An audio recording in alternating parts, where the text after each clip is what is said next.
Son histoire commence aux États-Unis avec la rencontre d'un sénateur américain.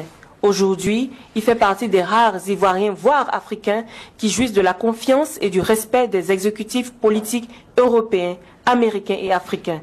Distingué et primé ce soir dans la catégorie entreprise, M. Roger Ga est un expert en lobbying politique et économique.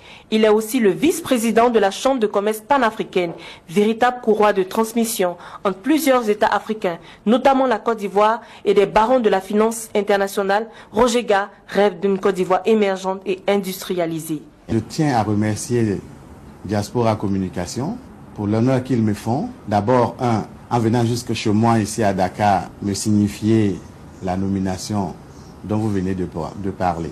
Je ne voudrais pas personnellement prendre cette nomination comme un honneur qui est fait à ma petite personne. Je comprends qu'à travers cette nomination, Diaspora Communication m'oblige ou me demande de faire encore plus pour ma communauté et pour mon pays.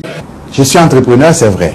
Vous avez remarqué que même si mes sociétés interviennent quelquefois en Côte d'Ivoire, elles ne sont pas pour la plupart basées en Côte d'Ivoire. Peut-être qu'à partir de maintenant, je vais faire en sorte, peut-être c'est là, cette fois-ci, que je vais peut-être me concentrer sur la Côte d'Ivoire, implanter encore beaucoup plus une ou deux autres sociétés sur la Côte d'Ivoire pour créer beaucoup plus d'emplois et mériter le prix qui vient de mettre. Vous savez que pour développer un pays, il faut des moyens. Alors que l'Afrique aujourd'hui, qui suscite autant de convoitises, ayant ses richesses propres, n'a pas les moyens de se développer. Elle a besoin d'appui extérieur, financier, politique, économique, pour pouvoir se développer.